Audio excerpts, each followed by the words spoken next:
Culture, art ಬಗ್ಗೆ ಇವತ್ತಿಗೂ ಒಂದು ರೆಸಿಸ್ಟೆನ್ಸ್ ಇದೆ. ಮನೇಲಿ ಡಾನ್ಸ್ ಕಲಿತೀನಿ ಅಂದರೆ ಇವತ್ತಿಗೂ ರೆಸಿಸ್ಟೆನ್ಸ್ ಇದೆ. ಕಂಪ್ಯಾರಿಟಿವ್ಲಿ ಬದಲಾವಣೆ ಆಗಿದೆ. ನಾನು 15 ವರ್ಷದ ಹಿಂದಕ್ಕೆ ನೋಡಿದ್ರು ಇವಾಗೂ ಬಹಳ ವ್ಯತ್ಯಾಸ ಆಗಿದೆ. ಬಟ್ ನಾಟ್ ಎನಫ್, ಸಾಕಾಗಲ್ಲ ಅದು. ಸೊ ಬೇಸಿಕ್ಲಿ ನನ್ನ ಪ್ರಕಾರ ಸೌತ್ ಇಂಡಿಯಾಲ್ ಅಟ್ಲೀಸ್ಟ್ ಹೆಣ್ಮಕ್ಳನ್ನ ನೀವು ಸಂಗೀತ ಕಲ್ತ್ಕೊಮ್ಮ, ಇಲ್ಲ ನೃತ್ಯ ಕಲ್ತ್ಕೋ, ಇಲ್ಲ ಪೇಂಟಿಂಗ್ ಕಲ್ತ್ಕೋ, ಇಲ್ಲ ಏನಾದರೂ ಒಂದು ಕಲ್ತ್ಕೊ ಅಂತ ಕಳಿಸ್ತಾ ಇದ್ರು ಹೆಣ್ಮಕ್ಳನ್ನ. ನಾರ್ತ್ ಇಂಡಿಯಾಲ್ ಏನೂ ಇಲ್ಲ. ಹೌದಾ? ಎಂಥದೂ ಇಲ್ಲ. ಏನಿರುತ್ತೆ ಯೂಶಲಿ ಅವ್ರ ಮೈಂಡ್ ಸೆಟ್ ಏನಿರುತ್ತೆ? Film fashion, film, everything has to be link to commercial thing. ನಾವು ತುಂಬ ಇಂಪಾರ್ಟೆಂಟ್ ಥಿಂಗ್ ಮಾತಾಡ್ತಾ ಇದ್ದೀವಿ. ಯಾಕೆ ಅಂತ ಅಂದರೆ ಕಲ್ಚರ್ ಇಸ್ ಆರ್ ಅಸ್ತಿತ್ವ. ಸಂಸ್ಕೃತಿ ಏನು ಹೇಳ್ತೀವೋ ನಾವು, ನಮ್ಮ ಸಾಂಸ್ಕೃತಿಕ ಪರಂಪರೆ, ನಮ್ಮ ಸಂಸ್ಕೃತಿ, ಅದು ನಮ್ಮ ಐಡೆಂಟಿಟಿ, ಅದು ನಮ್ಮ ಅಸ್ತಿತ್ವ. ನಾವು ಯಾರು ಅನ್ನೋದು ಅದು ಹೇಳುತ್ತೆ. ಮೂಲ್ಯ ಅದು ಫಂಡಮೆಂಟಲ್ ಟು ಅವರ್ ಎಕ್ಸಿಸ್ಟೆನ್ಸ್. ಅದು ಇಲ್ಲದೆ ಹೋದರೆ you don't, I mean, who are you?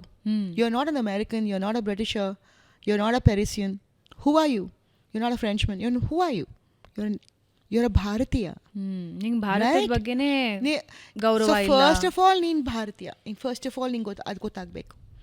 Okay, ಅದಕ್ಕೆ ಮರ್ಯಾದೆ ಕೊಟ್ಟರೆ, ಅದಕ್ಕೆ ಆಧಾರ ಕೊಟ್ಟರೆ, ಆ ಅಸ್ತಿತ್ವನ ನೀವು ಬೆಳೆಸ್ಕೊಂಡು ಹೋದರೆ ಆವಾಗ ನೀವು ಬೇರೆಯವ್ರಿಗೂ ಮರ್ಯಾದೆ ಕೊಡ್ತೀರ ಅಲ್ವಾ?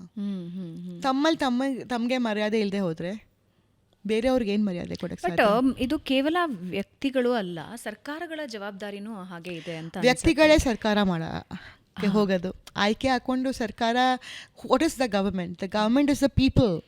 ವಿ ಎಲೆಕ್ಟ್ ದೆಮ್ ಅಲ್ವಾ? ಯಾರೋ ಒಬ್ಬರು ನಿಂತ್ಕೋತಾರೆ ಎಲೆಕ್ಷನ್ಗೆ, ಅವ್ರನ್ನ ನಾವು ಎಲೆಕ್ಟ್ ಮಾಡ್ತೀವಿ, ಚಾಯ್ಸಲ್ಲಿ ಎಲೆಕ್ಟ್ ಮಾಡ್ತೀವಿ. ಇಚ್ಛಾಶಕ್ತಿ ಬೇಕಲ್ಲ ಒಂದು ಸರ್ಕಾರಕ್ಕೆ. ಕಲೆ ಮತ್ತು ಸಂಸ್ಕೃತಿನ ನಾವು ಇವಾಗ ರಾಮಕೃಷ್ಣ ಹೆಗಡೆ ಅವರ ಹಲವಾರು ಉದಾಹರಣೆಗಳನ್ನು ನೀವು ಕೊಟ್ರಿ. ರಾಮಕೃಷ್ಣ ಹೆಗಡೆ ಅವರು ಒಂದು ಯುನೀಕ್ ಮ್ಯಾನ್, ಅವರು ಯುನೀಕ್ ಪರ್ಸನಾಲಿಟಿ. ನಾನು ಇವತ್ತಿಗೂ ಹೇಳ್ತೀನಿ, ಬರೀ ರಾಮಕೃಷ್ಣ ಹೆಗ್ಡೆ ಅವ್ರ ಬಗ್ಗೆ ಬಲ್ಲ. ನಾನು ಪೂರಾ ದೇಶದಲ್ಲಿ ನಾನು ಕೆಲಸ ಮಾಡಿದ್ದೀನಿ. ಮೋಸ್ಟ್ಲಿ ಸೆಂಟ್ರಲ್ ಗೌರ್ಮೆಂಟಲ್ಲಿ ಕೆಲಸ ಮಾಡಿದ್ದೀನಿ. ನಿಮ್ಗೆ ಗೊತ್ತು, bureaucracy, ministers and all that. I always say that understanding of culture and patronizing culture is very incumbent dependent. ಯಾಕೆ incumbent dependent and not system dependent? Because ನಮ್ಗೆ ಆ ಸಿಸ್ಟಮಲ್ಲಿ ಬರಲೇ ಇಲ್ಲ ಅದು. It's incumbent dependent. Ramakrishna Hegde ಒಂದು ವ್ಯಕ್ತಿ ಅವ್ರು ಮಾಡಿದ್ರು. ಓಕೆ, ಇನ್ನೊಂದು ಇವ್ರು Naveen Patnaik, I believe he was a writer himself, poet himself. So ಅವರು ಒಡಿಸ್ಸಿ ಡಾನ್ಸ್ಗೆ, ಒಡಿಸ್ಸಿ ನೃತ್ಯಕ್ಕೆ ಸಿಕ್ಕಾಪಡೆ ಪ್ರೋತ್ಸಾಹ ಕೊಟ್ಟರು, ಸಿಕ್ಕಾಪಡೆ ಫೆಸ್ಟಿವಲ್ಸ್ ಎಲ್ಲ ಶುರು ಮಾಡಿದ್ರು. ಆಗಿನ ಕಾಲದಲ್ಲಿ ಮಧ್ಯಪ್ರದೇಶನಲ್ಲಿ there was some person who loved culture, so Khajuraho festival ಅದು. ಇವಾಗಿಲ್ಲ. ಸೊ ಖಜುರಾಹೋ ಫೆಸ್ಟಿವಲ್ ಕೂಡ ಆಗತ್ತೆ, ಬಟ್ ಹೇಗೆ, ಕ್ವಾಲಿಟಿ ಆಗಬೇಕು ಆಗುತ್ತಿದೆ ಅಷ್ಟೇ. ಕ್ವಾಲಿಟಿ ಡಿಫೈನ್ ಮಾಡೋರು ಯಾರೂ ಇಲ್ಲ, ಕ್ವಾಲಿಟಿ ಕಂಟ್ರೋಲ್ ಮಾಡೋರು ಯಾರೂ ಇಲ್ಲ. ಸೊ ಪ್ರಾಬ್ಲಮ್ ಇದೇ ಪ್ರಾಬ್ಲಮ್. ಇವಾಗ ನಾನು ನಿನ್ನೆ ಯಾವುದೋ ಒಂದು ಫಂಕ್ಷನ್ಗೆ ಹೋಗಿದ್ದೆ, ಅಲ್ಲಿ ಅಪ್ಪ ಚಿಕ್ಕ ಹುಡುಗಿ ಒಬ್ಬಳು ಭರತನಾಟ್ಯಂ ಕಾಸ್ಟ್ಯೂಮ್ ಹಾಕ್ಕೊಂಡು ಗೆಜ್ಜೆ ಹಾಕ್ಕೊಂಡು ಬಂದು, ಈ ಹುಡುಗಿ ಜಗದೋದ್ಧಾರಣ ಮಾಡ್ತಾಳೆ ಹಾಗೆ ಹೀಗೆ ಅಂತ. ಎಲ್ಲರೂ ಚಪ್ಪಲಿ ಹಾಕ್ಕೊಂಡಿದ್ರು, ಓಡಾಡ್ತಾಯಿದ್ರು. ನನಗೆ ಒಂಥರ ಬೇಜಾರಾಯಿತು.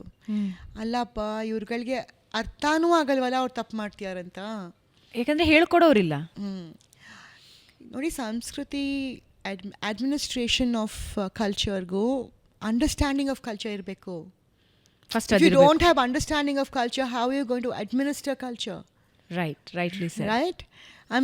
It's not possible.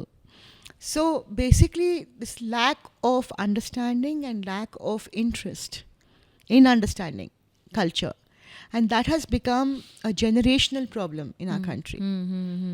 And when people talk, say, North India ಜಾಸ್ತಿ, ಇಲ್ಲಿ ತುಂಬ ಕಡಿಮೆ. ನಾಚ್ನೆ ಗಾನೆ ವಾಲೆ ಅನ್ನೋ ಪದಾರ್ಥ ಉಪಯೋಗಿಸ್ತಾ ಇದ್ರು.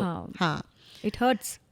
Well, if you wanted to hurt, it hurts. You can hurt them by saying that you're ignorant or you're ignoramuses. Who are you? What do you know? From where have you dropped down into this beautiful land that you know nothing about? right? So basically the problem is with lack of understanding and lack of wanting to understand. Rightly said.